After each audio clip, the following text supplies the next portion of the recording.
All right, everybody, welcome to Trader Minute. It's great to have you aboard. I'm Carl, and thanks for tuning in this afternoon. So I've been scouring through charts, and man, there's some really good setups earlier on. There's some coming on right now, so I've got my top three for you. And as usual, the top three, we may or may not make some of these trades. Just because on my top three doesn't mean we're not going to make them. 'Cause sometimes these setups are nice, but we'll see what we do today. We have several trades, well, a couple trades in mind for the challenge. Jeff will be on shortly after I'm done here to talk about that. Has some nice setups. So when I do the top three, I just want to.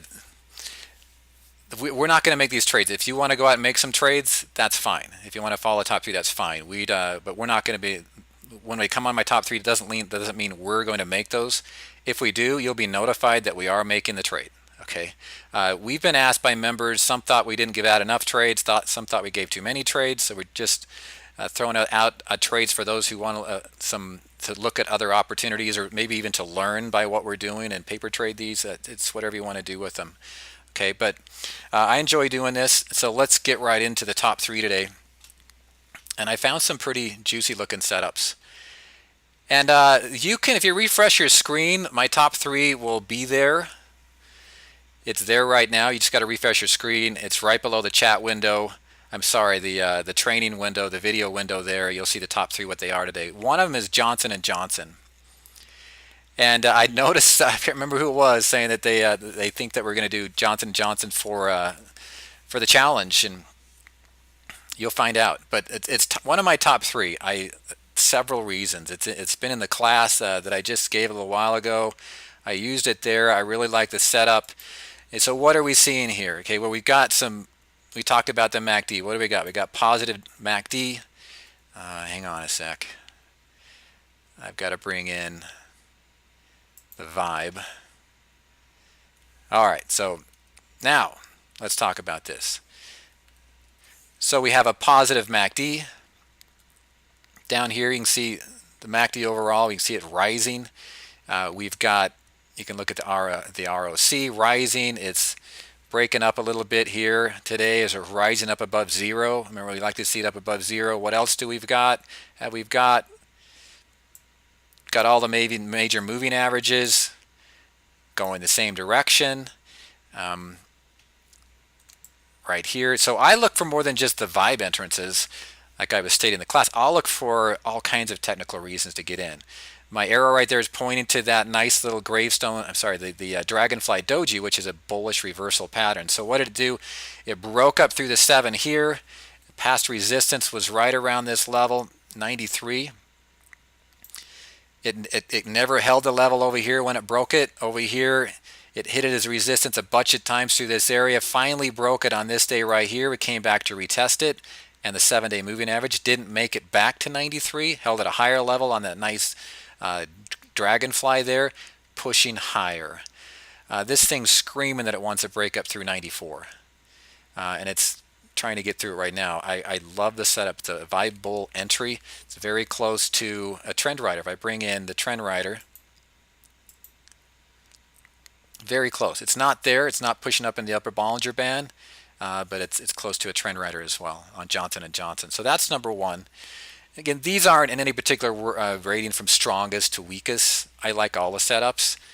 Okay. The next one is Aetna. All right. Now from the training, just I'm going to quiz you. Just answer in your own minds. What kind of a setup is this? If you said trend rider bull, you're right. Okay.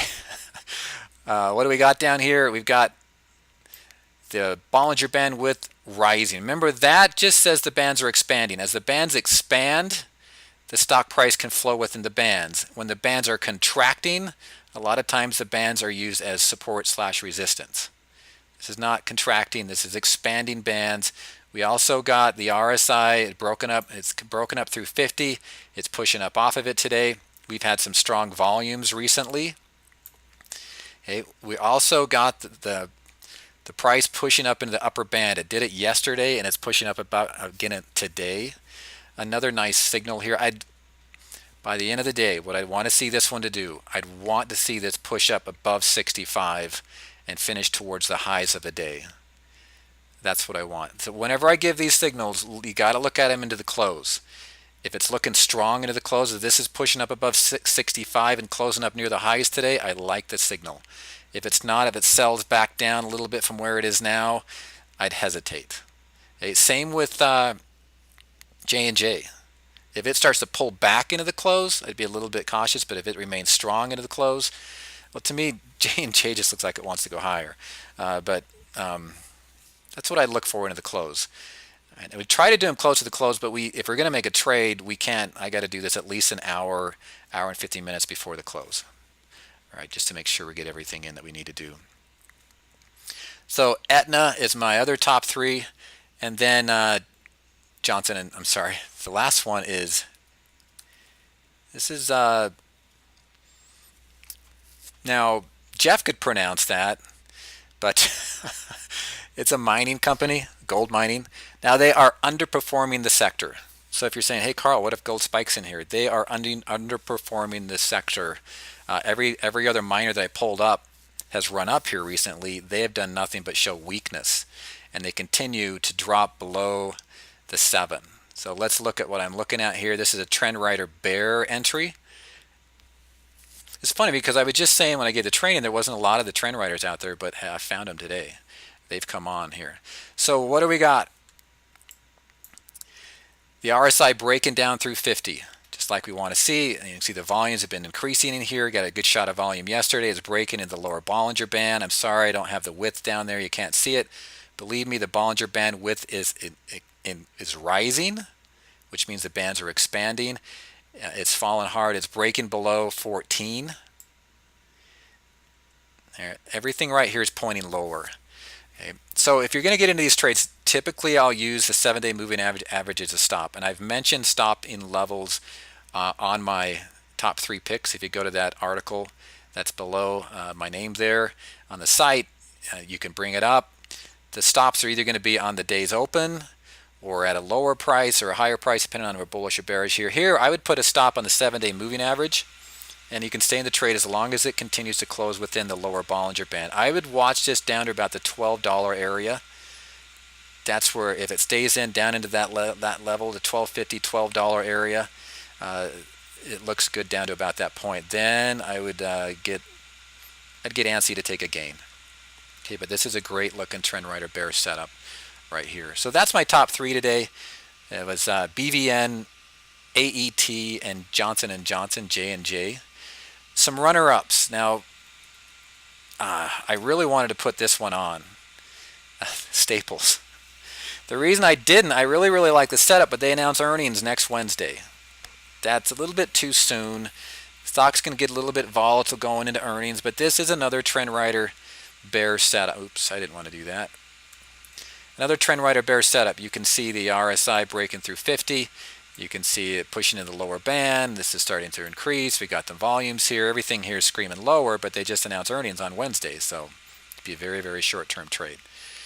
And then last one I'm going to give you, then I got to hop off here, is Verizon. Now this is fizzled right now. It's not doing what I'd like to see it do. The point here is 50.